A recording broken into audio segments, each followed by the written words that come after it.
Bismillahirrahmanirrahim. Assalamualaikum warahmatullahi wabarakatuh.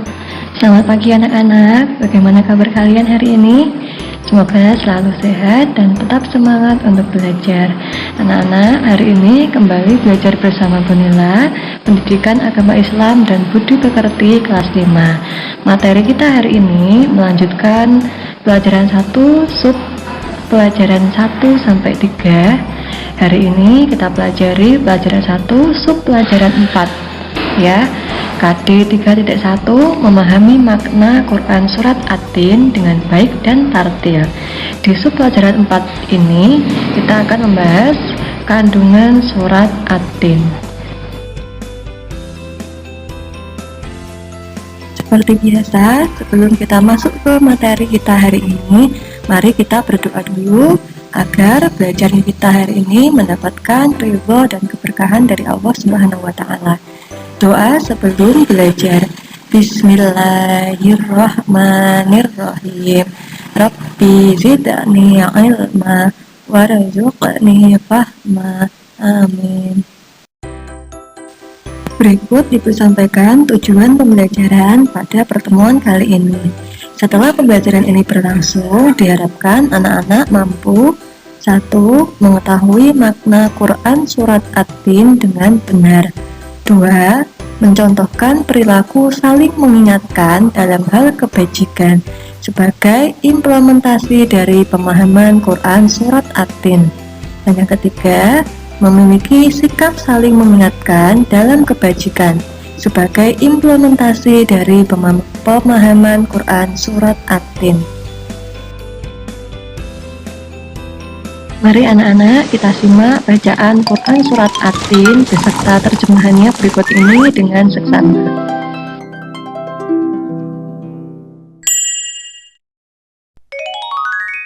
Surah At-Tin. Bismillahirrahmanirrahim. Dengan menyebut nama Allah yang Maha Pemurah lagi Maha Penyayang. Wat-tini waz-zaitun. Demi buah tin dan buah zaitun. Wa-turi sinin. Dan demi bukit Sinai. Wa hadzal baladil amin. Dan demi kota Mekah ini yang aman. Laqad khalaqnal insana fi ahsani takwim. Sesungguhnya kami telah menciptakan manusia dalam bentuk yang sebaik-baiknya. Tsumma radadnahu asfala safilin. Kemudian kami kembalikan dia ke tempat yang serendah-rendahnya, neraka. Illalladzina amanu wa 'amilus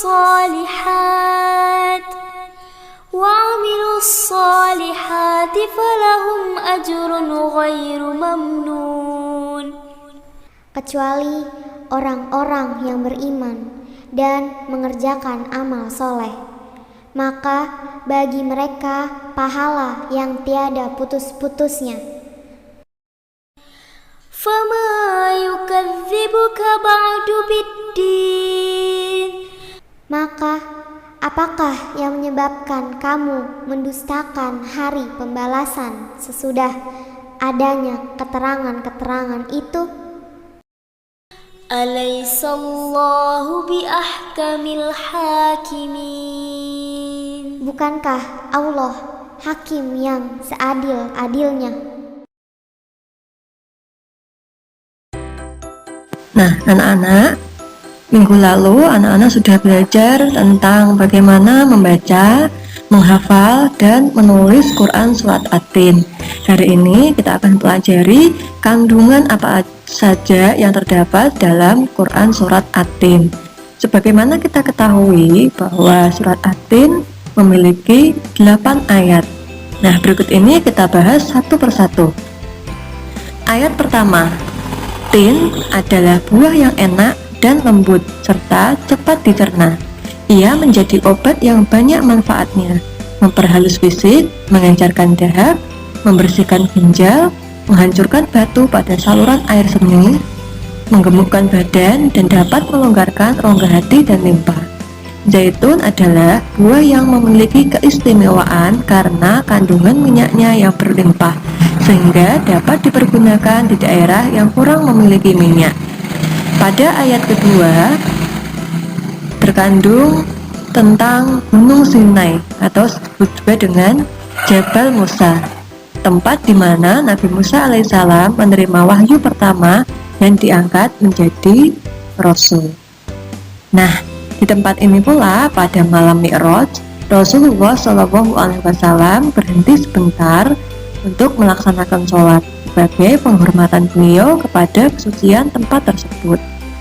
Kemudian pada ayat ketiga dijelaskan bahwa kota Mekah merupakan kota yang aman atau disebut dengan Ummul Qura. Kota ini banyak menyimpan sejarah sejak zaman Nabi Ibrahim alaihissalam. Pada ayat keempat dijelaskan bahwa Allah Subhanahu wa Ta'ala menciptakan manusia sebagai makhluk dengan bentuk paling sempurna dibandingkan dengan makhluk lain. Proses kejadian manusia tidak sama dengan kejadian makhluk-makhluk lain. Manusia memiliki akal, jasmani, rohani, dan nafsu. Anggota tubuh manusia serasi dan seimbang, sehingga tampak indah, cantik, dan memudahkan untuk melakukan kegiatan. Sedangkan hewan hanya memiliki jasmani dan nafsu saja.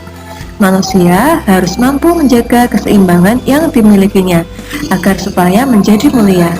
Apabila manusia mengutamakan nafsunya, maka ia turun derajatnya seperti hewan. Selain rohani, manusia dibekali dengan akal pikiran agar supaya dapat membedakan yang baik dan yang buruk. Nah, di sini kita ketahui anak-anak bahwa kita manusia diciptakan paling sempurna dibandingkan dengan makhluk apa yang lain seperti hewan atau tumbuhan. Manusia dibekali dengan akal pikiran, sedangkan hewan dan tumbuhan tidak dibekali akal pikiran. Oleh karena itu, kita harus bisa menggunakannya dengan baik. Kita harus bisa membedakan mana yang baik, mana yang buruk, mana yang harus kita lakukan, dan mana yang harus kita tinggalkan. Selanjutnya, pada ayat kelima dijelaskan bahwa Allah Subhanahu wa Ta'ala mengingatkan manusia, sekalipun sempurna bisa menjadi hina apabila melanggar aturan.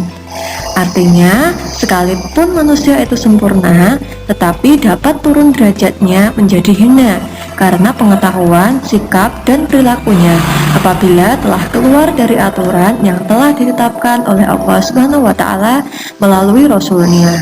Sekalipun fisik kita sempurna, kita mempunyai akal, mempunyai hati, tapi kalau perilaku kita menyimpang, maka kita akan bisa menjadi hina di hadapan Allah Subhanahu wa Ta'ala. Na'udzubillah min dzalik. Kemudian di ayat ke-6 dijelaskan bahwa orang-orang yang tidak pernah hina adalah mereka yang beriman dan melaksanakan amal soleh. Orang yang demikian itu akan selamat dari kehinaan dunia maupun di akhirat. Jadi orang-orang yang beriman dan beramal soleh, dia tidak akan hina di hadapan Allah. Ayat ke-7 dijelaskan pada hari kiamat nanti ada hari pembalasan terhadap perbuatan manusia yang baik dan yang buruk. Jadi ketika hari kiamat datang, kemudian semua manusia yang telah meninggal dunia akan dibangunkan kembali, artinya akan dibangkitkan kembali. Disebut dengan Yaumul Ba'ats, yaitu hari kebangkitan. Setelah dibangkitkan, semua manusia akan digiring menuju tempat yang sangat luas, yaitu padang mahsyar. Disinilah terjadi Yaumul Mahsyar. Setelah dikumpulkan, semua perbuatan amal kita akan ditimbang, kemudian dihitung, lalu akan diberi balasan, surga atau neraka. Tentunya kalau baik surga, kalau buruk tempat kita ya di neraka. Ayat yang terakhir yaitu ayat ke-8, Allah Subhanahu wa Ta'ala yang maha mengetahui dan maha pengasih kepada hambanya. Artinya Allah Subhanahu wa Ta'ala yang maha mengetahui Sebagus-bagus pencipta dan pengatur segala urusan, Allah Subhanahu wa Ta'ala yang memberi keputusan atas segala persoalan. Tiada perbuatan walaupun sekecil atom pun yang dapat terlepas dari pengadilannya. Pengadilan Allah Subhanahu wa Ta'ala adalah sebaik-baik pembuat keputusan. Jadi perbuatan apapun yang kita lakukan, Allah semuanya tahu. Sekalipun itu sangat kecil, sekalipun kita sudah bersembunyi dimanapun, kapanpun, Allah akan tetap tahu, karena Allah yang maha mengetahui. Kemudian Allah Subhanahu wa Ta'ala maha pengasih kepada hambanya. Ia senantiasa mengingatkan agar manusia tidak lupa diri. Jika ternyata manusia masih melakukan dosa, maka karena keadilannya lah manusia akan menanggung akibat dan pembalasan atas dosanya itu. Allah Subhanahu wa Ta'ala juga telah menyiapkan kenikmatan bagi orang yang menjalankan syariatnya. Allah sudah menyiapkan dua tempat, yaitu surga dan neraka. Apabila kamu berbuat baik, maka balasannya akan surga, dan apabila kita berbuat jelek, maka balasannya tentu saja neraka. Sampai di sini anak-anak, materi kita hari ini tentang kandungan surat At-Tin. Apakah sudah bisa dipahami? Alhamdulillah, semoga anak-anak bisa memahaminya dengan baik. Untuk itu, mari kita simpulkan bersama-sama. Manusia adalah makhluk yang diciptakan Allah Subhanahu wa Ta'ala paling baik bentuk rohani dan jasmaninya. Artinya manusia adalah makhluk paling sempurna yang diciptakan oleh Allah Subhanahu wa Ta'ala. Kenapa kok sempurna? Karena kita diberikan akal pikiran dan hati nurani.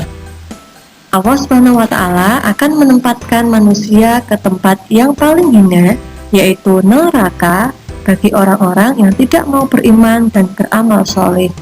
Neraka ini tempat bagi orang yang selalu berbuat dosa, yang tidak pernah beribadah, yang tidak pernah beramal soleh. Selanjutnya, bagi orang yang beriman dan beramal soleh akan mendapatkan pahala dari Allah Subhanahu wa Ta'ala yang tiada putus. Tentu saja tempat yang sangat abadi, tempat yang sangat indah, yaitu surga yang tidak ada bandingannya, keindahannya dan lain sebagainya. Kemudian kepastian adanya hari pembalasan sehingga wajib kita imani. Jadi terjadinya hari kiamat itu pasti ada, terjadinya hari pembalasan itu pasti ada, karena manusia diberikan akal pikiran dan manusia wajib mengetahui serta mengimaninya. Yang terakhir, Allah Subhanahu wa Ta'ala adalah hakim yang paling adil yang tidak dapat dipengaruhi oleh siapapun. Seadil-adilnya pengadilan, yang paling adil adalah pengadilannya Allah, karena Allah yang maha tahu, Allah maha melihat, Allah maha pengasih. Apapun yang kita lakukan, dimanapun, kapanpun, dengan siapapun, Allah mengetahuinya. Nah, itulah anak-anak kesimpulan dari kandungan Quran surat At-Tin. Semoga anak-anak bisa memahaminya dengan baik. Sebelum Ibu akhiri pembelajaran kita pada pertemuan kali ini, mari kita tutup dengan bacaan hamdalah dan doa kafaratul majlis bersama-sama. Nahtadil hamdalah, alhamdulillahirabbil alamin. Subhanakallahumma wa bihamdika asyhadu an la ilaha illa anta astaghfiruka wa atubu ilaik. Sekian tadi anak-anak materi yang dapat Ibu sampaikan pada pertemuan kali ini. Terima kasih atas perhatian kalian. Semoga materi hari ini dapat bermanfaat dan anak-anak dapat memenuhi tujuan pembelajaran kita pada pagi hari ini. Tetap semangat anak-anak, jaga kesehatan kalian dan tentunya jangan lupa berdoa. Demikian, kurang lebihnya mohon maaf. Billahi taufiq wal hidayah. Wassalamualaikum warahmatullahi wabarakatuh.